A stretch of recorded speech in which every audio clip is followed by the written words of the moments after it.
যারা বলেন যে বাবার বাড়িতেই মেয়েরা রাজকন্যা আর শ্বশুর বাড়িতে দাসী, শ্বশুর বাড়ির ভাতের অনেক দাম, কিসের উপর ভিত্তি করে বাবার বাড়িতে রাজকন্যা বলেন জানি না।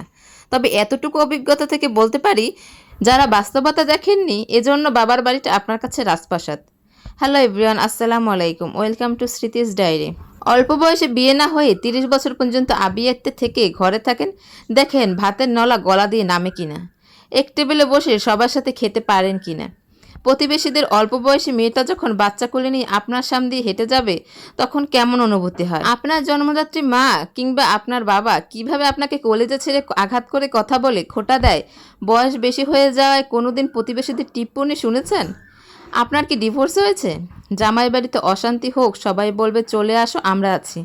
2 দিন পর বাপের হোটেলে খেয়ে দেখেন, গলা টেনেও সেই ভাত পেট অবধি আনতে পারবেন না। কথাগুলো আমার নিজের কথা না, কথাগুলো সামাজিকতার কথা, বাস্তবতার কথা, যেটা যার সাথে ঘটে সে ছাড়া আর কেউ বুঝতে পারবে না। আপনি যাদের আদরের কন্যা সেই বাবা কিংবা সেই মা উঠতে বসতে কিভাবে খোঁটা দেয়, আর যদি ভাইয়ের হোটেলে থাকেন তাহলে তার কথাই নেই।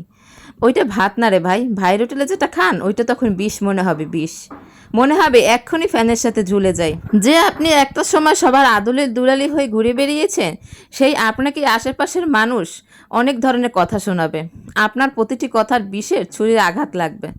আর আপনি যদি কাল হন আর কি বলবো, জন্মের পর থেকেই শুনতে হবে কালি।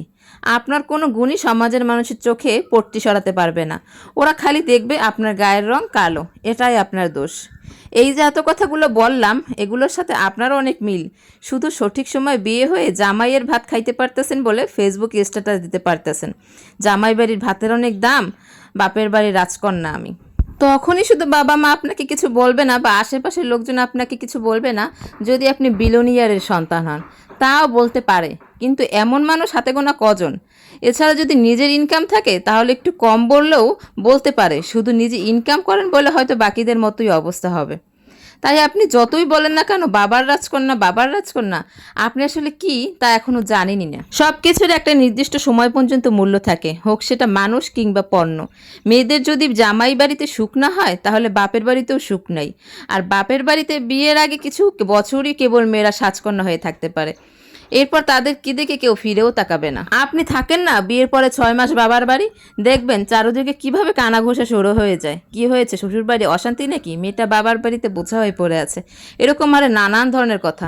তখন সবাই ভুরু কুচকে তাকাবে আপনার দিকে। যদি আসল সত্যি এক্সপিরিয়েন্স করতে চান তবে 30 বছর বয়সে বিয়ে হয়নি, ডিভোর্সি, কালো এমন মেয়েদের জীবনটা একবার দেখেন। এরা আপনার মতোই রাজকন্যা কিংবা আপনার চেয়ে বেশি রাজকন্যা ছিল, কিন্তু ভাগ্যে নির্মাণ পরিহাসে আজ এই করুণ দশা। তো আমার কথাগুলো কেমন লাগলো সেটা অবশ্যই জানাবেন। সবাই ভালো থাকবেন, সুস্থ থাকবেন, স্মৃতির ডায়ের পাশেই থাকবেন। ধন্যবাদ।